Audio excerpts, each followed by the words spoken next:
Hi friends, welcome to today's session. Thank you all for your responses on yesterday. And our quiz question was, name the hypersonic cruise missile of India. And it is two hypersonic cruise missiles we got. One is Shaurya and other is BrahMos 2. I have seen many of you have commented BrahMos.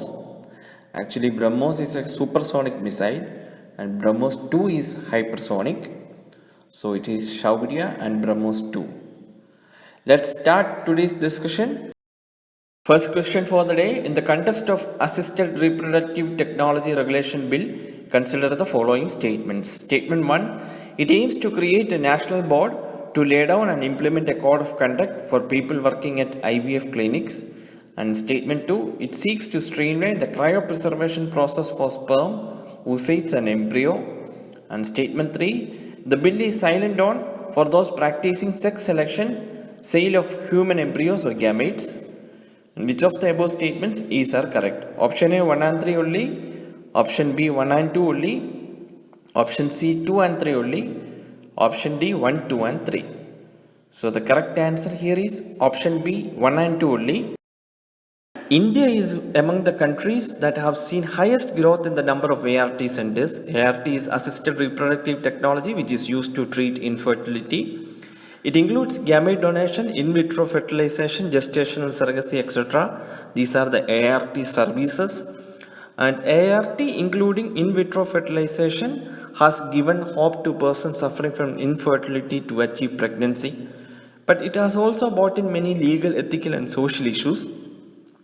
If you see the history of this in India, the very first child born through IVF was delivered in Kolkata in early 80s.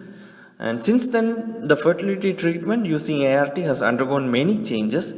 As we all know, today, babies can be created outside the womb using donor gametes and gestated in the womb of unrelated women. So it has helped women born without wombs to have their own genetic babies. So this has helped infertile couples, same-sex couples and single parents to make babies who are genetically related to them. But the issue here is there are no regulatory laws at place. So all we have is non-enforceable guidelines issued by ICMR in 2005.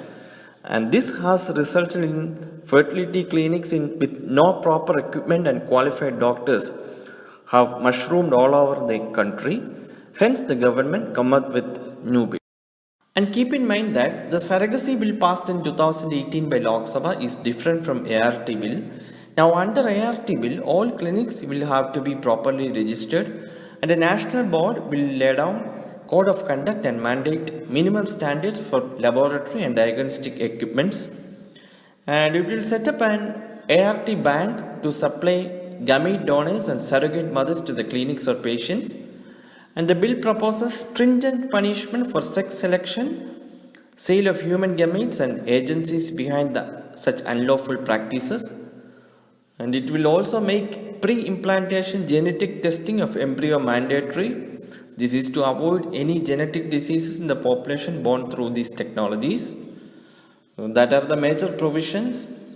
You may please read about this in detail for your mains preparation. Both surrogacy bill and ART bill are hot topics for this year.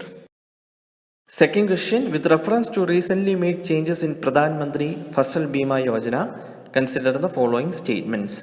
Statement 1, the enrollment under the scheme to be made voluntary for all farmers. And statement 2, central share in premium subsidy to be increased to 90% for northeastern states from existing sharing pattern of 50-50. Which of the above statements is are correct? Option A 1 only, option B 2 only, option C both 1 and 2, option D neither 1 nor 2. Correct answer here is option C both 1 and 2. So guys, the issue here is farmers' income. The farmer sometimes plants crops but the yield may be very low. So to tackle this, government launched Pradhanmantri Fasal Bima Yojana in 2016 and it is under, that is our quiz question for the day. The Pradhanmantri Fasal Bima Yojana is administered by which ministry? Please post your answers as comments.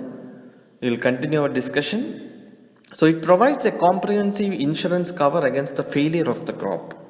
And the crop included in this scheme are all food and oilseed crops and annual commercial and horticultural crops.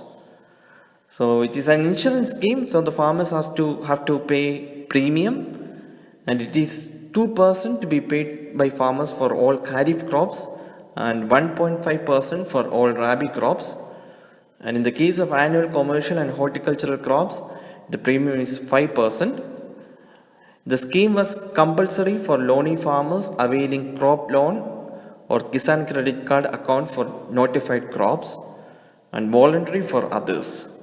Now the changes introduced are: first change is the center has reduced its share of premium subsidy from the current 50% to just 25% in the irrigated areas and 30% for unirrigated areas. Currently, the center and state split the balance of the premium equally. However, the revamp now reduces the burden on the center and increases the share of the states.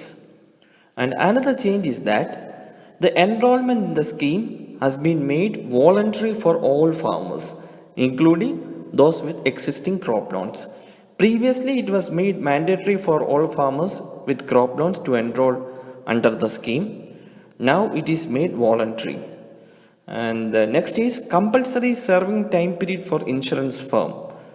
So the government has made it compulsory for the states to allow crop insurance firms to operate for 3 years. Currently, the tenders floated by states are for 1 year, 2 year or 3 year period. Now it is made compulsory for 3 years. So that are the major changes. We will now move to the last question. Lockheed Martin helicopters to be procured by India from which among the following countries? Option A, Russia. Option B, United States. Option C, France. Option D, Israel. So correct answer here is option B, United States. In the recent 36-hour visit of Donald Trump to India, we finalized this deal. And Lockheed Martin is the company, and the helicopter name which is produced by Lockheed Martin is MH-60, and it is also called as Romeo, and it cost $2.6 billion, and Indian Navy is procuring this. Romeo is a helicopter that can hunt submarines deep inside the ocean, and the helicopters can be effectively employed for offensive and defensive roles including anti-submarine warfare and anti-ship strike, etc. So that's all for today, guys. Please post your queries, scores and answers to the quiz question in the comment section. We will meet tomorrow. Thank you for watching.